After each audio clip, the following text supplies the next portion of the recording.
नमस्कार, TV9 भारतवर्ष में आपका स्वागत है। मैं हूं आपके साथ निधि वासंदानी और मेरे साथ तमाम सहयोगी मौजूद है। बड़ी खबर से शुरुआत करेंगे। अतीक की रिमांड कॉपी को लेकर बहुत बड़ा खुलासा हुआ है। पाकिस्तान से हथियार खरीदता था अतीक अहमद, ये बड़ा खुलासा हुआ है। अतीक की रिमांड कॉपी से ये खुलासा हुआ है, ये जानकारी निकलकर सामने आई है।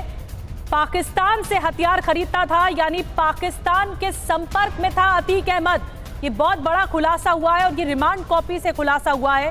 जो रिमांड मिली है उसके मुताबिक जो जानकारी निकलकर सामने आई है उसके मुताबिक पाकिस्तान से हथियार की खरीद फरोख्त होती थी और पाकिस्तान के संपर्क में था। वहां से हथियार खरीदे जाते थे, हथियार मंगवाए जाते थे पाकिस्तान से। ये इस वक्त बड़ा खुलासा हुआ है। यूपी एसटीएफ ने आज बड़ी कार्रवाई की। अतीक के बेटे असद को ढेर कर दिया और उसके बाद अब जाकर ये जानकारी सामने आई। उमेश पाल हत्याकांड को लेकर आज पेशी हुई और इस मामले में जो रिमांड कॉपी है उसकी अहम जानकारी निकलकर सामने आई है। बहुत बड़ा खुलासा है कि पाकिस्तान के संपर्क में अतीक अहमद था और हथियार खरीदता था। लगातार हथियारों की खरीद होती थी पाकिस्तान से, ये खुलासा हुआ है।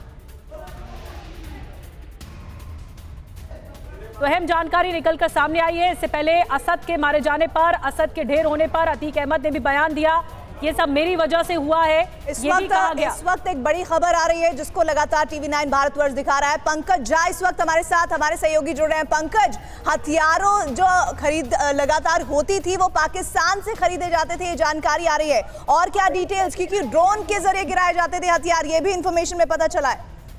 जी हाँ, ये जो सीजीएम कोर्ट से जो रिमांड मिली है पुलिस कस्टडी अतीक और अशरफ की, उसमें कोर्ट के आदेश के 3 पन्नों में जो पहला पन्ना मैंने पढ़ा है वो जानकारी हैरान करने वाली कि आखिर क्यों अतीक और अशरफ से प्रयागराज पुलिस पूछताछ करना चाहती थी। उसमें जो 3-4 लाइनें कही गई उसमें ये कहा गया, ये तो सबको पता है कि आज जिस तरीके से एनकाउंटर में असद और उसके साथी के पास से जो हथियार मिले हैं, ये कहा गया कि पाकिस्तान से पंजाब प्रांत में ड्रोन से हथियार मंगाए जाते थे। अतीक गैंग के पास वो हथियार है, उन हथियारों की निशानदेही कराने के लिए, और जिसमें से कुछ हथियार जो है वो अतीक के प्रयागराज के दफ्तर से भी मिले थे, ये आरोप लगाया गया। पंकज, ये जो आरोप है ये बहुत गंभीर है, क्योंकि अभी तक गैंगस्टर का मामला, हत्या अपहरण के मामले, उगाही के मामले थे, लेकिन ये क्रॉस बॉर्डर पाकिस्तान से हथियार लेने और फिर उस तरह के मामले अगर आगे चलेंगे, बढ़ेंगे तो फिर ये और बहुत गंभीर मामले हो जाते हैं, गंभीर धाराएं लग सकती हैं अतीक अहमद पर।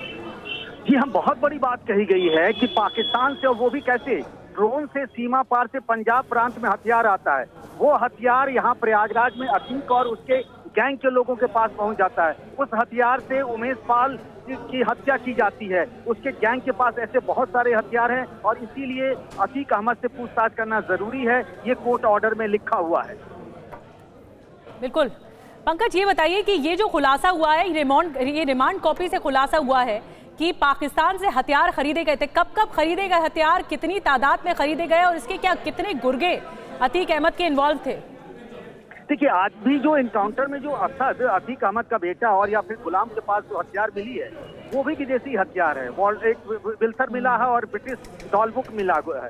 तो ये कहा जा रहा है, अभी ये पूरा ब्यौरा नहीं आया है, इसीलिए अतीक अहमद से पूछताछ करना प्रयागराज पुलिस के लिए जरूरी है। जो कस्टडी रिमांड मिला है, आज शाम 6 बजे उसको लाया जाएगा, पुलिस लाइन से पूछताछ शुरू होगी। लेकिन ये पाकिस्तान से हथियार कब कैसे मंगाया गया, इसका पूरा ब्यौरा नहीं है। वो अतीक अहमद से पूछताछ करने के बाद पता चलेगा। आप भी जानती, जितना ड्रेडेड क्रिमिनल है वो जानकारी दे देगा, ऐसा भी नहीं है, लेकिन पुलिस जानकारी इकट्ठा करना चाहती है। आखिर क्रॉस बॉर्डर से, ड्रोन से कैसे ये विदेशी हथियार अतीक तक पहुंच जाया करता था। पंकज, क्योंकि फिर बहुत गंभीर धाराओं में, बहुत गंभीर मामले के तहत आगे बढ़ रही है। इसका मतलब यूपी पुलिस जिस तरह की जानकारी है, क्योंकि पंजाब में किस तरह से ड्रोन के जरिए हथियार आते हैं, इसको लेकर अलग तरह से जांच पहले से ही की जा रही थी। अब वो हथियार अगर यहाँ पहुँच रहे थे और अतीक के पास भी वो हथियार मौजूद हैं, तो फिर ये मामला और ज़्यादा बड़ा और ज़्यादा व्यापक हो जाता है। फिर इसमें और एजेंसीज भी इन्वॉल्व होंगी। जी हाँ, बिल्कुल, इसमें बहुत सारी एजेंसी शामिल होंगी। और आप जानती हैं कि इससे पहले भी मुख्तार अंसारी जिस तरीके से फर्जी मुकदमे में पंजाब चला गया था, वहाँ जेल में रहा, जेल में उसको सुविधाएं मिलती थी। फिर अब ये अतीक गैंग के पास क्रॉस बॉर्डर यानी पाकिस्तान से पंजाब प्रांत से होते हुए या प्रयागराज तक हथियार पहुंच जाना, जिसमें बहुत सारी एजेंसी को शामिल करना पड़ेगा पूरी जांच पड़ताल के लिए कि आखिर ये पूरा नेटवर्क था क्या।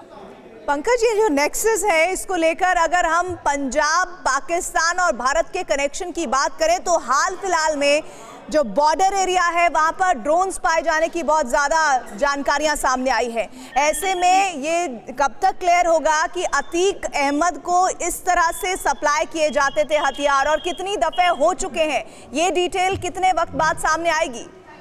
देखिए, इसमें बहुत लंबा वक्त लग सकता है। अभी अतीक से पूछताछ होगी, उससे जो जानकारी मिलेगी वो जानकारी फिर शेयर किया जाएगा आईबी से, फिर उसके बाद पंजाब पुलिस से, होम मिनिस्ट्री को भी इन्वॉल्व किया जाएगा, क्योंकि ड्रोन पाकिस्तान से पंजाब की तरफ आता रहा। ये आपने कई बार वीडियो देखी है, कई बार ऐसा हुआ है, लेकिन वहां से हथियार आके अतीक अहमद के गैंग तक पहुंच जाना, ये तो बहुत हैरान करने वाली बात है। और पंकज, अब 7 दिन की रिमांड मिल गई है पुलिस को, तो इसमें ये बहुत अहम सवाल होगा कि हथियारों की क्या तस्करी होती थी, किस मकसद से हथियार मंगवाए जा रहे थे पाकिस्तान से, ये तमाम सवाल होंगे जो कि उमेश पाल हत्याकांड की कड़ी जोड़ते हुए पूछे जाएंगे।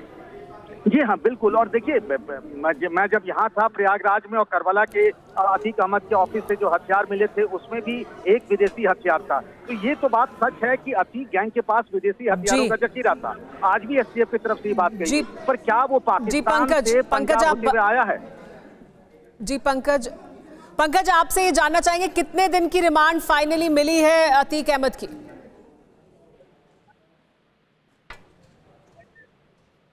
हेलो जी पंकज, कितने दिन की रिमांड मिली है? देखिए, ये रिमांड जो है आप शाम 5 बजे से, आपको बताऊं कि 17 तारीख तक के लिए ये रिमांड मिली हुई है। और तब तक अभी वो नैनी जेल में दोनों भाई माफिया ब्रदर्स अतीक और अशरफ है। आज शाम से रिमांड शुरू होगा। 17 तारीख के शाम 5 बजे तक का ये पुलिस रिमांड है। उससे थोड़ी देर बाद यानी शाम 6 बजे तक रिजर्व पुलिस लाइन जहाँ मैं खड़ा हूँ हाँ लाया जाएगा। तो उसके बाद दोनों से सवालों का सिलसिला शुरू होगा। 5 दिन की रिमांड मिली है यानी? जी हाँ, बिल्कुल। उसको अगर आप देखेंगे तो शाम 5 बजे से जोड़ के देखेंगे 17 तारीख के शाम 5 बजे तक, तो कुल 5 दिनों की जी, तो 5 दिन की पुलिस रिमांड मिली है। जैसा कि पंकज बता रहे हैं, आज शाम 5 बजे से 17 तारीख शाम 5 बजे तक की ये रिमांड है। तो 5 दिन की रिमांड मांगी गई है, 5 दिन की रिमांड मिली है। हालांकि मांगी गई थी इससे ज्यादा की रिमांड, लेकिन रिमांड में जो जानकारियां सामने रखी गई हैं वो बहुत चौंकाने वाली हैं। रिमांड के लिए जो तथ्य दिए गए हैं पुलिस की तरफ से।